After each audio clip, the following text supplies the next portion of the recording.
صلی اللہ تعالی علیہ وآلہ وسلم، نیت المؤمنی خیر من عملی، مومن کی نیت اس کے عمل سے بہتر ہے۔ اللہ عز و جل کی رضا پانے اور ثواب کمانے کی غرض سے سلسلہ دیکھنے سے پہلے اچھی اچھی نیتیں فرما لیجئے۔ اللہ عز و جل کی رضا کے خاطر علم دین حاصل کروں گا، سیکھ کر دوسروں تک نیکی کی دعوت پہنچاؤں گا، خاص خاص باتیں لکھوں گا، اول تاخر دیکھوں گا۔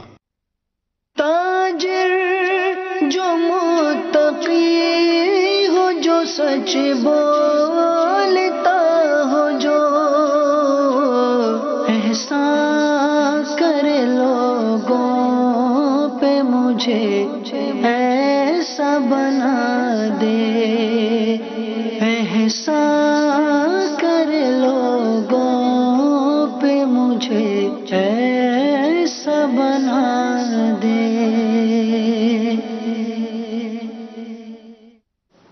الحمدللہ رب العالمین والصلاة والسلام علی سید المرسلین، اما بعد فاعوذ باللہ من الشیطان الرجیم، بسم اللہ الرحمن الرحیم۔ الصلاة والسلام علیک یا رسول اللہ، الصلاة والسلام علیک یا حبیب اللہ، الصلاة والسلام علیک یا نبی اللہ وعلی آلک وصحابک یا نور اللہ۔ مدنی چینل کے ناظرین، اس وقت آپ سلسلہ دیکھ رہے ہیں احکام تجارت، اور الحمدللہ عز و جل حسب معمول ہمارے ساتھ ہیں مفتی علی اصغر عطاری مدنی مدظ اللہ العالی۔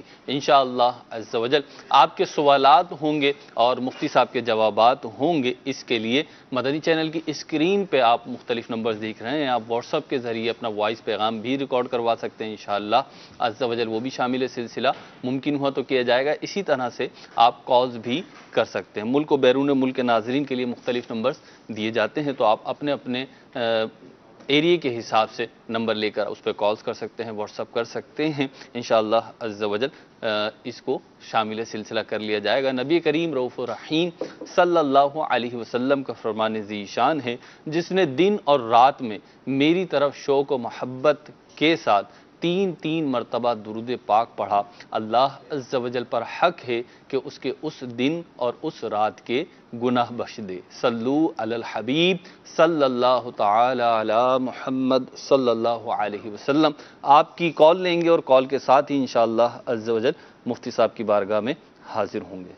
جی جی، میرا نام محمد شیخ شکیل ہے۔ میرا سوال یہ ہے کہ میں ہاسٹل کا کام کرتا ہوں، تو میں نے ایک پرائیویٹ بلڈنگ کرائے پہ لی ہوئی ہے جس میں میں اسٹوڈنٹس ہاسٹل چلاتا ہوں۔ تو اس میں یہ ہوتا ہے کہ ایک ہی کمرے میں جو بچے رہتے ہیں، تو میں بچوں کی ضرورت اور ان کی مالی حیثیت کے پیش نظر کچھ بچوں سے عام نرخ سے ہٹ کے تھوڑا کم لے لیتا ہوں، یعنی جو اسٹینڈرڈ اگر 3000 کرایہ ہے تو میں کسی بچے سے 2500 بھی لے لیتا ہوں۔ تو حضرت سے پوچھنا یہ تھا کہ کیا یہ صورت جائز ہے کہ ایک ہی کمرے میں رہنے والے کچھ لوگوں سے ہم زیادہ لیں اور کچھ لوگوں سے کم رینٹ لے لیں؟ ٹھیک ہے جی۔ الحمدللہ رب العالمین والصلاة والسلام علی سید الانبیاء والمرسلین، اما بعد فاعوذ باللہ من الشیطان الرجیم، بسم اللہ الرحمن الرحیم۔ بعض اوقات ایسا ہوتا ہے کہ بہت ساری چیزوں کے ریٹ مقرر ہوتے ہیں، قیمتیں طے ہوتی ہیں، معاوضہ متعین ہوتا ہے، لیکن اس کے باوجود کسی ایک سے کم پیسے وصول کیے جاتے ہیں یا کم پیسوں کا معاہدہ کیا جاتا ہے۔ ٹھیک، اس کی گنجائش موجود ہے، البتہ تھوڑی سی حکمت عملی کا مظاہرہ کریں۔ جیسا کہ میں نے دیکھا ہے، جی کاروان جاتے ہیں نا حج اور عمرہ کے، ٹھیک، تو ان کے پیکیج اناؤنس ہوتے ہیں، جناب اتنے کا پیکیج ہے۔ جی اب بعض لوگ بارگیننگ کرتے ہیں، کم کروا لیتے ہیں، یا بعض لوگوں کو خود کم کر دیتے ہیں، تو پھر وہ ان کو ذرا تاکید کرتے ہیں کہ جی آپ شو نہیں کیجیے گا۔ جی جنہوں نے پورے پیسے دیے ہیں، جنہوں نے زیادہ پیسے دیے ہیں، تو ان کو پتہ چلے گا، تو پھر وہ ہم سے الجھیں گے کہ اس کو تو اتنے کا دیا ہے، ہم کو اتنے کا دیا ہے۔ تو یہ ثواب دیدی اختیار ہوتا ہے، جیسے یہ مالک مکان ہے تو ان کا ثواب دیدی اختیار ہے کہ کسی سے کم لیں اور کسی سے زیادہ لیں، اس کی گنجائش موجود ہے، لیکن تھوڑا سا حکمت عملی سے چلیں گے تو جس کے پاس پیسے کم ہیں اس کی بھی پردہ پوشی رہے گی، ٹھیک، سفید پوشی جو ہوتی ہے نا، جی اس کا بھرم رہے، سفید پوشی برقرار رہے، اس کا فائدہ ہی ہے، اچھا پہلو ہی ہے۔ تو وہ جو اصل چیز ہے جو ان کے ذہن میں تھی کہ میں کسی ایک سے کم لے سکتا ہوں تو اس کی گنجائش موجود ہے. ٹھیک ہے. مطلب اسی طریقے سے سامان میں بھی ہوتا ہے. انہوں نے تو ہاسٹل کی بات کی اور ہاسٹل جو ہے ظاہر سی بات ہے وہاں پہ ایک کرایہ وصول کر رہے ہیں, لیکن اگر کوئی پروڈکٹ میں بیچ رہا ہوں, کوئی چیز میں بیچ رہا ہوں, تو اس کی جو قیمت ہوتی ہے ایک مارکیٹ ویلیو ہے, یا میں کسی کسٹمر کو زیادہ کی بیچتا ہوں, کسی کسٹمر کو کم کی بیچتا ہوں, بالخصوص ان چیزوں میں جس کے کوئی مارکیٹ پرائس متعین نہیں ہوتے. جیسے کہ ہمارا فرنیچر ہو گیا, فرنیچر کا جو کام ہے اس کے ہمارے یہاں پاکستان میں تو کم از کم اس کے نارملی اس کے کوئی مارکیٹ پرائس فکس نہیں ہوتے, لیکن اب اگر اس میں ایسا کیا جائے تو اس میں بھی اجازت ہوگی. ہاں, اس میں بھی گنجائش موجود ہے. ٹھیک ہے. اگلی کال دیجیے. مسئلہ میں نے یہ پوچھنا ہے کہ اگر کسی کا ہم نے قرض دینا ہے تو وہ اور اگلا بندہ پریشرائز کر رہا ہو اور آپ کے پاس کوئی اور سسٹم نہ ہو دینے کے لیے, تو کیا وہ سود پر وہ رقم اٹھا کر ادا کی جا سکتی ہے کہ یہ ادا کر دی جائے؟ اللہ اکبر کبیرہ. کس پر رقم اٹھانی ہے؟ سود سمجھ میں آیا جی مجھے. سود جی دوبارہ کال چلا لیا کر. کال دوبارہ دے دیجیے. مسئلہ میں نے یہ پوچھنا ہے کہ اگر کسی کا ہم نے قرض دینا ہے تو وہ اور اگلا بندہ پریشرائز کر رہا ہو اور آپ کے پاس کوئی اور سسٹم نہ ہو دینے کے لیے, تو کیا وہ سود پر وہ رقم اٹھا کر ادا کی جا سکتی ہے کہ یہ ادا کر دی جائے؟ قرض دار کا جو قرضہ ہے وہ بلا شبہ ادا کیا جائے گا, اور جس کے پاس استطاعت ہے اس کے لیے ادا کرنا ضروری ہے جب تقاضا ہوگا اس کا اور جو وقت ہوا ہے. لیکن یہاں یہ ہے کہ سود پر رقم اٹھانا واحد حل نہیں ہے. بعض اوقات گھر میں بہت ساری ایسی چیزیں رکھی ہوتی ہیں جو بیچی جا سکتی ہیں. ٹھیک. تو اصل چیز یہ ہے کہ دیگر ذرائع استعمال کیے جائیں جن کی شریعت میں اجازت ہے. سود کا جو راستہ ہے وہ پھر آخری راستہ ہوتا ہے نا. بات سنتے ہیں کہ ایک آدمی بھوک سے مر رہا ہے اور نہیں کھائے گا تو اس کی جان چلی جائے گی, ٹھیک, تو مردار کھانا بھی حلال ہو جاتا ہے. ٹھیک ہے, وہ ایک جدا بات, وہ ایک جداگانہ بات ہے. ٹھیک, لیکن عمومی حالات میں تو اس کی اجازت نہیں ہے. ٹھیک. مفتی صاحب اسی سوال کے سینیریو میں ایک بات یہ میں لوں گا کہ فی زمانہ ہم دیکھ رہے ہیں بہت سارے افراد کا اس طریقے سے معاملہ ہوتا ہے کہ انہیں ضرورت پڑی کسی بھی قسم کی, اب وہ ضرورت کی نوعیت چاہے کچھ بھی ہو, وہ وقتی طور پر کسی سے قرض لے لیا, کسی فرد سے لے لیا, کسی ادارے سے لے لیا. اب وہ قرض لیتے ہوئے ان کے ذہن میں بالکل یہ ہوتا ہے, نارمل بات کر رہا ہوں میں آپ سے, کہ وہ ادا کریں گے, لیکن قرض لیتے ہوئے وہ شاید یہ نہیں سوچ پاتے کہ میں کیسے ادا کروں گا, یا میری جو سورس آف انکم ہے وہ اس لیول کی نہیں ہے کہ میں اپنی ضروریات کے بعد یہ قرض بھی ادا کر پاؤں گا. تو اس حوالے سے بھی ہمیں کچھ چیزیں ذہن نشین رکھنی چاہیے قرض لیتے ہوئے یا نہیں؟ یہ تو آپ نے دیکھیں بہت ہی اہم نقطے کی طرف توجہ دلائی ہے کہ جب بندہ قرض لے رہا ہے جس کی ادا کرنے کی گنجائش 50,000 کی ہے تو 50,000 قرضہ لے, جس کی ادا کرنے کی گنجائش 1 لاکھ روپے کی ہے تو 1 لاکھ روپے قرضہ لے. اگر یعنی ذلت اور رسوائی کہاں آتی ہے؟ ایک آدمی مطلب کہ مختلف لوگوں کے پاس جاتا ہے, اور ہر ایک سمجھتا ہے کہ اس کی مجبوری ہے, اس کو اس کا ساتھ دینا چاہیے, وہ اپنے حالات چھپاتا ہے. ٹھیک. یا تو وہ کھول کے بتا دے کہ مجھے 5 لاکھ روپے کی ضرورت ہے, اور دیکھیں میں 5 لاکھ روپے ایک سال میں تو نہیں دے سکتا. ٹھیک ہے. میں 5 لاکھ روپے 5 لوگوں سے لے رہا ہوں. ٹھیک ہے. 1 لاکھ روپے میری گنجائش ایک سال نکالنے کی, پہلے ایک شخص کو فارغ کروں گا, پھر دوسرے کروں گا, پھر تیسرے کروں گا, پھر چوتھے کروں گا. تو یوں حالات بتا کر قرض لینے سے ان کا اعتماد برقرار رہتا ہے. ٹھیک ہے. بعض اوقات جس نے قرض دیا ہے اس کے ساتھ انتہائی سخت مجبوری ہوتی ہے. ٹھیک. مثال کے طور پر انہوں نے تو کہا کہ جی وہ میں 6 مہینے میں ادا کر دوں گا, 7ویں مہینے میں اس کے یہاں بچے کی شادی ہے. ٹھیک ہے. وہ پہلے سے آسرے میں کہ جناب میرے پیسے فلاں لٹائے گا تو میرے یہ کام آئیں گے. تو بات یہ ہوتی ہے کہ پہلی چیز تو یہ ہے کہ اپنے معاملات کو اس انداز پر انجام دیں کہ جس میں جو قرض دینے والے ہیں ان کے اعتماد کو ٹھیس نہ پہنچے. ٹھیک. اپنے حالات واضح طور پر بتا دے, اپنی مدت متعین کر دے, اور اگر لیٹ دے گا, فوری نہیں دے سکتا تو وہ عرصہ ان کو بتا دے کہ میں جناب اتنے عرصے میں دے سکتا ہوں اور اتنے عرصے میں نہیں دے سکتا. تو اس سے یہ ہوگا کہ وہ جو وقتی طور پر جو کام چلاؤ کا معاملہ ہے کہ وقتی طور پر تو لے لیے اور پھر بعد میں جناب غائب ہو گئے, فون بند کرنے پڑ جاتے ہیں لوگوں کو, شیئر چھوڑنے پڑ جاتے ہیں, لوگ پیچھے دوڑ رہے ہوتے ہیں. وہ اس لیے دوڑ رہے ہوتے ہیں کہ آپ نے ان کو غلط گائیڈ کیا ہوتا ہے. اگر ان کو صحیح گائیڈ کیا ہوتا تو یہ پریشانیاں نہ آتی. بعض اوقات حالات کا تقاضا ہوتا ہے کہ بندے کے پاس سورس آف انکم موجود ہوتے ہیں. ٹھیک ہے.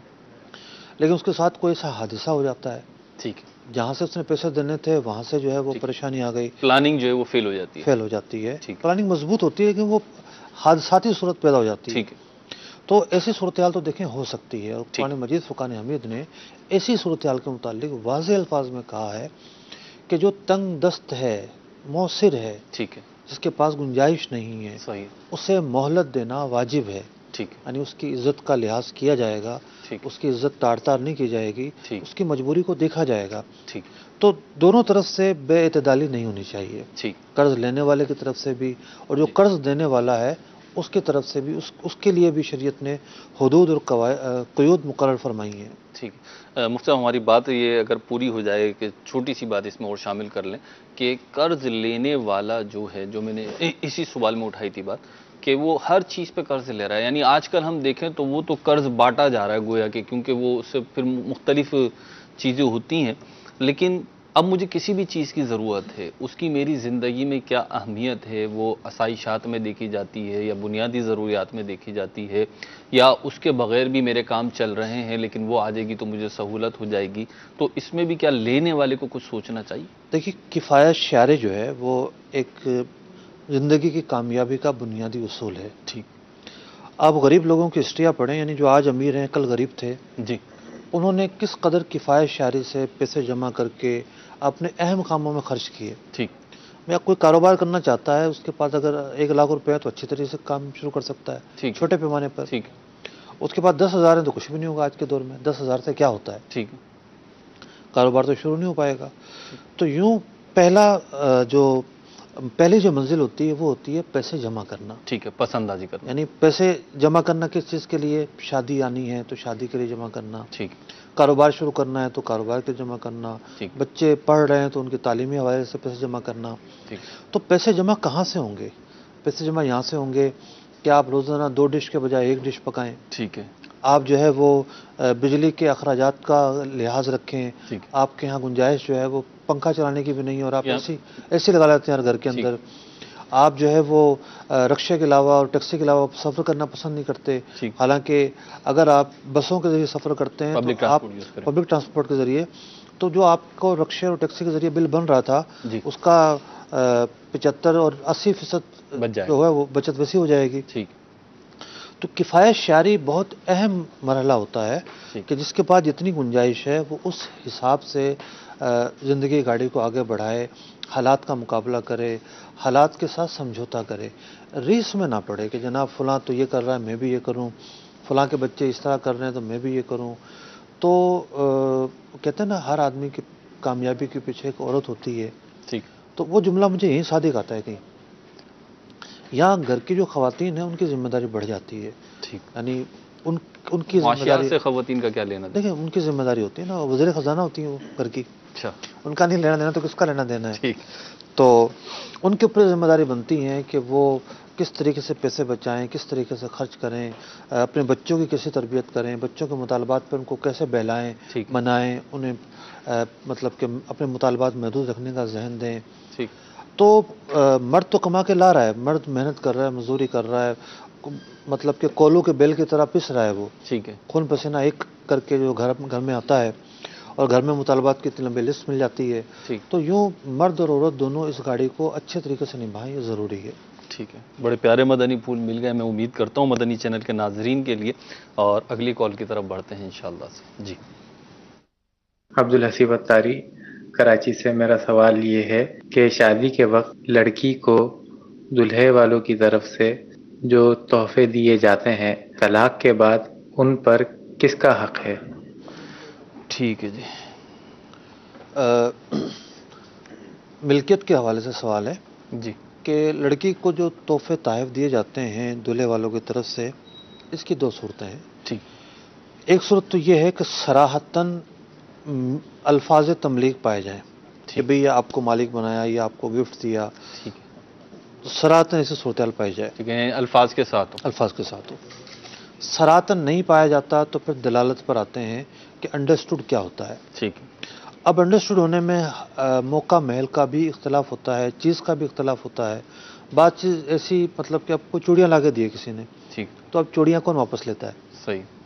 لیکن اگر وہی چوڑیاں سونے کی ہوں ٹھیک تو پھر مطالبے ہوتے ہیں. ٹھیک ہے. تو اصل میں دیکھا ہی جاتا ہے کہ برادریوں کا عرف اور رواج کیا ہے.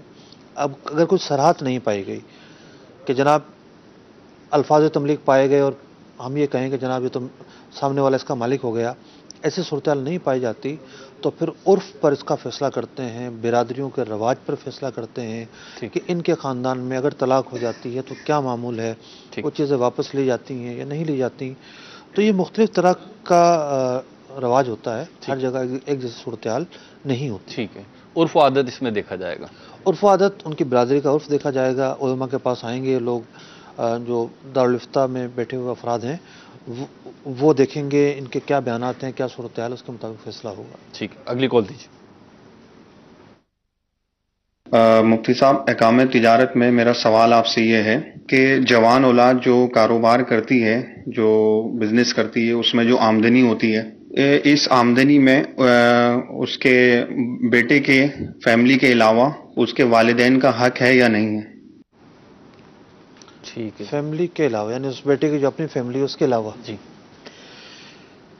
دیکھیے بات یہ ہے کہ ایک تو کاروبار وہ ہے جو والد کے ساتھ مل کر کیا جاتا ہے. ٹھیک ہے. فیملی بزنس ہے. فیملی بزنس تو وہاں تو یہ ہوتا ہے کہ عام طور پر والد کا ہی کام ہوتا ہے. ٹھیک ہے. بچوں کی حیثیت صرف ہیلپر کی ہوتی ہے. ٹھیک ہے. آگے جا کر یہ مسائل بھی کھڑے ہوتے ہیں کہ جناب بچے کہتے ہیں کاروبار تو چلانے والے ہی ہم تھے. ٹھیک ہے. بڑھانے والے ہم تھے. تو ہم آج بھی یہ کہتے ہیں اگر کسی کے ساتھ ایسی صورتحال درپیش ہے تو آج ایک فارمولے پہ عمل کر لیں تو وہ پارٹنرشپ ان کی ہو جائے گی. ٹھیک ہے. ورنہ 20 سال بھی کام کرتے رہیں گے تو وہ پارٹنرشپ نہیں ہو سکتی. یعنی کام کرنے کی وجہ سے پارٹنرشپ ہو جائے تو دکانوں پر ملازمین کام کرتے ہیں وہی پارٹنر بن جائیں گے پھر تو. یعنی مجھ سے اس میں اگر یوں لیں ہم کہ ایک والد نے یا ایک شخص نے بالفرض 1 لاکھ یا 10 لاکھ روپے سے کاروبار شروع کیا اور پھر اس میں اس کے بچے شامل ہو گئے اور پھر وہ بڑھتے بڑھتے لاکھوں سے کروڑوں میں کنورٹ ہو گیا ہے، تو اب بچے یہ دعویٰ نہیں کر سکتے کہ ہم نے خون پسینہ ایک کیا ہے، ہم نے نہ دن دیکھا ہے نہ رات دیکھی اور ہم آپ کے ساتھ لگے رہے ہیں تو ہمارا مطلب اس میں حصہ ہونا چاہیے، شراکت داری. ایک وہ وراثت کے حوالے سے جو حصہ وہ تو مستثنیٰ ہے، اس کے علاوہ یہ نہیں ہوگا. یہ نہیں ہو سکتا. یعنی بچے باپ کے ساتھ کام کریں گے تو پارٹنر نہیں بن جائیں گے. ٹھیک ہے. پارٹنرشپ بننے کی اپنی صورتحال ہوتی ہیں. لیکن فیملی بزنس اگر اس طرح کا ہو، بڑا ہو جائے تو والد کو پھر آنا چاہیے تقسیم کی طرف. اس کا پھر طریقہ کار کیا ہونا چاہیے، یہ ایک جدا گانا سوال ہے. اور یہ سوال تو ایسا ہے کہ اس پر پورا ایک سیمینار ہو سکتا ہے. اور میرے ذہن میں کہ خاص اس موضوع پر فیملی بزنس کو پھر کس طرح تقسیم کیا جائے، ایک پورے سیمینار کا انعقاد کیا جائے، کاروباری حضرات جمع ہو اور پوری پریزنٹیشن کے ساتھ اس کو بیان کیا جائے. اللہ نے چاہا تو ہم ہمارے ہوتے رہتے ہیں اس طرح کے پروگرام، تو اگلا کوئی سا پروگرام ہوا تو اسی موضوع کو انتخاب کرنے کا میرا ذہن ہے. اب آ جاتے ہیں دوسری طرف جو ان کے سوال سے ظاہر ہے کہ اگر بچوں کا اپنا ہی کام ہے، اپنا ہی کاروبار ہے، والدین نے کوئی سٹارٹنگ نہیں کی، وہاں پہ سپورٹ بعض اوقات ہو جاتی ہے، قرضہ دے دیتے ہیں یا پیسے دے دیے، گفٹ دے دیتے ہیں. وہ تو خیر گفٹ دیں گے، ملکیت دیں گے، قرضہ دیں گے، الگ صورتحال ہوگی. کاروبار میں ان کا ایسا نہیں ہوگا. قرضہ دیا ہے تو وہ رقم واپس لے سکتے ہیں. کاروبار میں جو کچھ گروتھ ہوئی ہے اس میں ان کا حق نہیں ہوگا. لیکن والدین کے ساتھ نیکی، احسان، بر، بھلائی سے پیش آنا، اس کا درجہ تو موجود ہے. اس میں ایک چیز کو شامل کر لیں، جیسے آپ نے کاروبار کی مثال دی تو اگر کوئی ملازمت کرتا ہے وہ بھی اسی میں داخل ہے. یعنی کاروبار کرتا ہو یا ملازمت ہو، والدین کے ساتھ بھلائی سے پیش آنا تو اس کی ذمہ داری ہے. ٹھیک ہے. اب بھلائی کے 2 درجے ہیں. ٹھیک ہے. ایک درجہ تو ہے بھی کتنا واجب ہے. صحیح. تو اگر والدین جو ہیں وہ محتاج ہوں، ٹھیک ہے، تو اولاد پر جو ہے وہ ان کا نفقہ واجب ہوتا ہے. ٹھیک ہے. اگر محتاج نہیں ہے تو ان کا نفقہ واجب ہونے کی پھر صورت ذرا مشکل ہو جاتی ہے. ٹھیک ہے.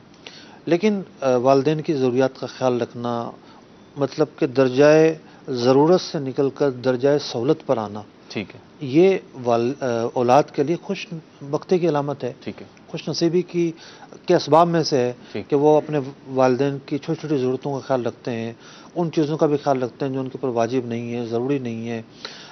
تو اس سے مطلب کہ والدین کے اوپر پیسہ خرچ کرنے سے بہتر کیا صورت ہوگی. ٹھیک ہے. حسن سلوک کا بھی تقاضا ہے. حسن سلوک کا تقاضا ہے. ٹھیک. مجھ سے اس میں بعض اوقات یہ ہوتا ہے کہ سورس آف انکم اتنی محدود ہوتی ہے اور زیادہ تر شاید یہ وہیں ہوتا ہو. سورس آف انکم بڑی محدود ہوتی ہے، اس میں توازن قائم رکھنا اور اپنی جو بیوی بچے ہیں ان کے بعد کہیں اور خرچ کرنا، ایون والدین ہوں، مشکل ہو. ایک مثال میں آپ سے عرض کروں. جی دیکھیں، ایک والدین ایسے ہیں کہ ٹھیک ہے ان کے پاس نان نفقے کے لیے اسباب اچھے ہیں، ٹھیک ہے، کھاتے پیتے ہیں اپنے، صحیح، پینشن آتی ہے، جو کچھ بھی ہے. لیکن اگر کسی کی 10,000 بھی تنخواہ ہے، وہ 1,000 والد صاحب کو دے دیتا ہے، ٹھیک، والدہ کو دے دیتا ہے، ٹھیک، تو دے سکتا ہے نا. صحیح، جتنا ممکن اتنا جتنا ممکن ہو اتنا دے، ٹھیک، ہر مہینے دے. بعض تو ایسے ہیں کہ پورا سال نہیں پوچھتے، ٹھیک، تو ہر مہینے کچھ نہ کچھ والدین کو دیتے رہنے سے ان کی دلجوئی ہوتی ہے. پھر بعض اوقات یہ ہوتا ہے کہ والدین کے کچھ خرچے ایسے ہوتے ہیں، مثال کے طور پر بیٹی آ گئی ہیں، ٹھیک، اب ان کے کپڑے بنانے ہیں، اس طرح کے چھوٹے چھوٹے خرچے ہیں، ٹھیک، تو اب والدین کے پاس کچھ بھی نہیں ہوگا تو انہیں اداسی ہوتی ہے، ٹھیک ہے، دل محسوس کے رہ جائیں گے. اداسی ہوتی ہے، دل مر جاتا ہے کہ ہمارے پاس اب صحت نہیں ہے، تندرستی نہیں ہے، ہم کما نہیں سکتے، تو ہمارے پاس ہوتا تو ہم یہ خرچہ کرتے اور یہ خرچہ کرتے. تو اگر بچوں کے پاس گنجائش کم ہے تو والدین کو بھی سمجھوتا کرنا پڑے گا، ٹھیک، اور گنجائش زیادہ ہے تو بچوں کو دینا چاہیے. ٹھیک ہے. مصعب یہ برکت کے اسباب میں سے بھی ہے. بالکل، والدین کے ساتھ حسن سلوک سے پیش آنا، یعنی جو ذوی الارحام ہیں جی، جن سے خونی رشتہ بنتا ہے، ان جی، کے ساتھ حسن سلوک سے پیش آنا برکت کے اعلیٰ ترین اسباب میں سے ہے. سبحان اللہ، اس عمل سے عمر میں اضافہ ہوتا ہے، ماشاء اللہ. خیر و برکات نازل ہوتی ہیں. ٹھیک ہے. اگلی کال شامل سلسلہ کرتے ہیں. پہلی 2 کالز جو آئیں وہ گفتگو جو چلی وہ میں سمجھتا ہوں کہ یہ اتنی مفید ہے، معاشرے کے بہت سارے مسائل کا حل ہے. اللہ کرے کہ ہم ان پہ عمل پیرا ہو جائیں. اگلی کال دیجیے. محمد نعمان اتاری عرض کر رہا ہوں لیاقت آباد کراچی سے. مفتی صاحب یہ ارشاد فرمائیے کہ اگر کوئی شخص کاروبار کے لیے کوئی پیسے وغیرہ اس کے پاس نہیں ہیں اور وہ کاروبار کرنا چاہتا ہے، کیونکہ فی زمانہ آج کل ادھار پیسے ملتے نہیں ہیں، اور اگر بینک سے لیتا ہے یا کہیں اور سے لیتا ہے تو سود پر پیسہ دیا جاتا ہے، تو کیا اس طرح پیسہ لے کر سود پر کاروبار کر سکتے ہیں؟ برائے کرم جواب ارشاد فرما دیں. مطلب یہاں پہ اس سوال میں بھی ایک سوال ایڈ کر دوں تاکہ ایک ہی دفعہ پورا سوال کا جواب ہو جائے کہ قرض حسنہ جو ہے وہ واقعی میں اس وقت جو ہے مشکل ترین ہو گیا ہے.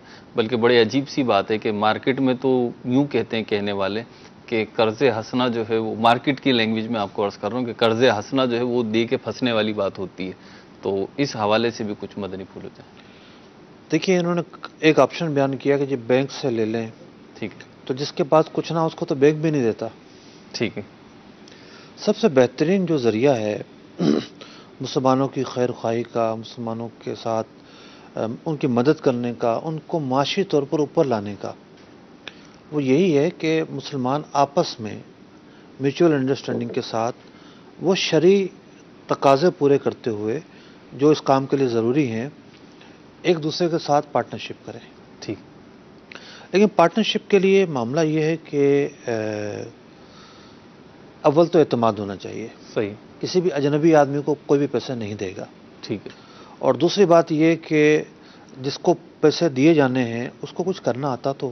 ٹھیک ہے. کچھ بھی نہیں کرنا آتا تو اس کو کون پیسے دے گا؟ صحیح. کوئی ہنر وغیرہ کوئی اس قسم کا تجربہ وہ کہاں پیسے لگائے گا؟ ٹھیک ہے. دیکھیں، لے دے کے رکشہ آ جاتا ہے سامنے کہ بھائی روڈ پہ کھڑا ہوگا، سواریاں تو آنی ہی ہے. ٹھیک ہے. اب دکان کھولنی ہے، کوئی چھوٹی سی مشین لگانی ہے، کوئی اور ٹھیلا لگانا ہے، کوئی اور کام کرنا ہے، تو اس کو کچھ نہ کچھ تو اس کی رننگ ہو، سامنے والوں کو نظر آئے کہ کچھ کرے گا. باقی یہ رہا کہ پیسے نہیں ملتے، لوگ اعتماد نہیں کرتے. ایک تو اس کی وجہ یہ ہے کہ لوگوں کی اپنے جو اعمال ہیں ان کے وہ اس انداز کے ہوتے ہیں کہ پھر وہ پتلی گلے سے نکل جاتے ہیں پیسے لینے کے بعد، اور لوگوں کے اعتماد کو ٹھیس پہنچاتے ہیں. اعلیٰ حضرت امام اہل سنت رضی اللہ تعالیٰ عنہ، جی، جن کے دل کے اندر مسلمانوں کے تعلق سے اعلیٰ درجے کی کڑھن موجود تھی. ٹھیک. یعنی اس وقت کے جب انگریز ہندوستان پر قابض تھا اور مسلمانوں کی حالت معاشی حالت بہت کمزور تھی. جی. اعلیٰ حضرت امام اہل سنت رضی اللہ تعالیٰ عنہ نے ایک رسالہ تصنیف فرمایا. ٹھیک. تدبیر فلاح اس کا مشہور نام ہے. جی. اور اس رسالے کے اندر معاشی ترقی کے لیے 4 اسباب بیان کیے. ٹھیک. اس کا ایک سبب یہ تھا کہ مسلمانوں کے جو امیر لوگ ہیں جی، وہ غریب لوگوں کو قرضہ دیں. ٹھیک. تاکہ غریب لوگ کام کاج کر سکیں. ٹھیک. ایک تو صورت قرض حسنہ کی، ٹھیک، کہ بغیر کسی اپنی لالچ کے قرضہ دے دیا. ٹھیک. دوسری صورت یہ ہے کہ قرضہ سود پر دیا جائے تو حرام ہے، ٹھیک. اس پر تو کوئی بات مطلب کہ ٹھیک کرنے کی حاجت نہیں ہے. ٹھیک.